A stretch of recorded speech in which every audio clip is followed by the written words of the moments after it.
Hi, this is Corncod1 of Nationalist News and Notes. Well, sort of interesting results in the EU elections. Mostly positive, I think, for nationalists and those nationalistically inclined.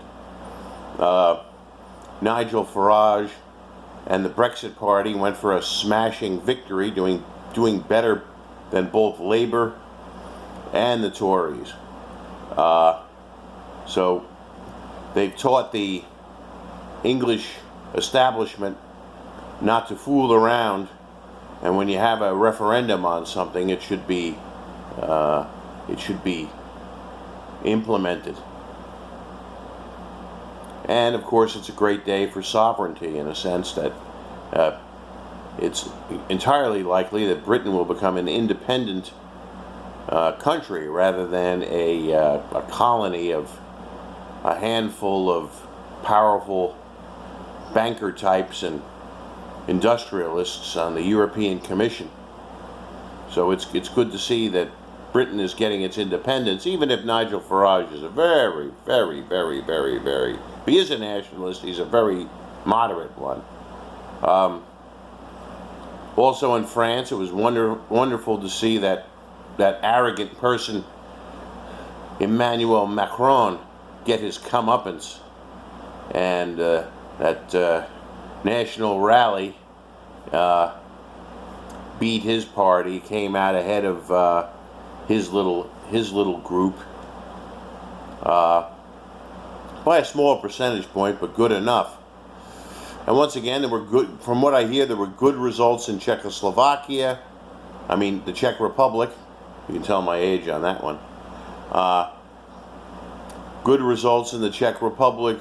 Good results in Poland. A lot of idiots had predicted that in future elections that the Law and Justice Party, the mildly nationalist Law and Justice Party in Poland, was going to fall on hard times. Wrong. How do you say wrong in Polish? Also, Viktor Orban's Fidesz did well in Hungary, of course. It looks like there's at least a slight possibility that Golden Dawn may be part of a future right-wing coalition government. Cross your fingers on that one. It's not inevitable. And kind of a moderate right party won in Greece after quite a few years of being run by radical leftists who are not very good at solving problems. Posturing rather than solving problems. And of course, Matteo Salvini, as if it was any doubt, and his Lega party, bested all its opponents, including its coalition partner, Five Star Movement, which is declining. And I'm glad it's declining. It's sort of vaguely left-wing populist, politically correct. It was a better party when the crazy comedian by the name of Beppo was in charge. Just DeMeo is a politically correct idiot. And even in Austria, it looks like the Freedom Party, despite the unfortunate Straka scandal, only lost a couple of points from its previous EU election, I understand. So the Freedom Party, the Nationalist Party in Austria, did a lot better than anyone could have predicted. And they do still face a tough road ahead, but this election showed that they still have some real strengths, and that the people who support them won't just abandon them because of a minor scandal. So that's very good. But of course there were some disappointments. True Finns didn't do too well in Finland. The Danish People's Party did not do well in Denmark, although for interesting reasons, because it appears the Social Democratic Party in Denmark has gone anti-immigration, which is of course a good thing. But I don't think you could trust these people. But it's still a good thing that the public in Denmark will be expecting that that they will take tough measures against immigrants and migrants, which is good. Vox Party in Spain was a little bit of a disappointment. You know, they got, I don't know, about 11% of the vote. You know, a lot of people thought that they were going to do a lot better.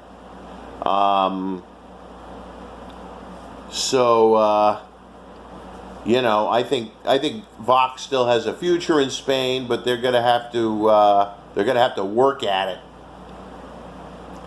You know, same thing with unfortunately, same thing with the Netherlands, with Thierry Baudot's party.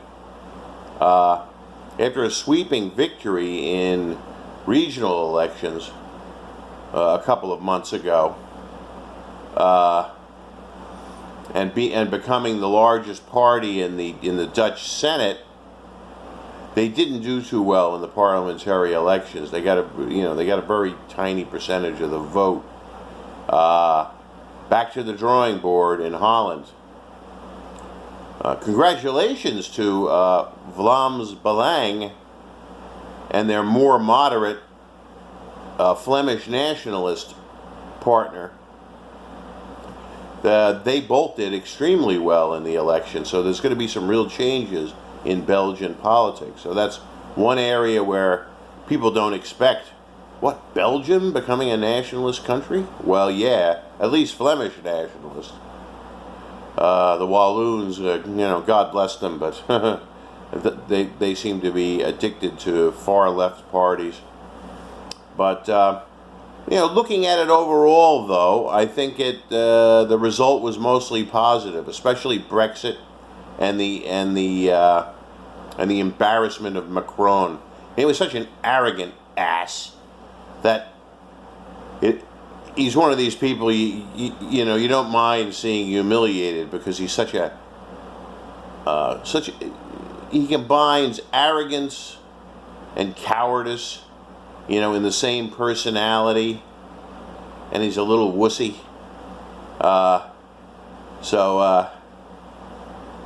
You love to see somebody like that fail. Arrogant little banker boy. I think in general there's reason for celebration.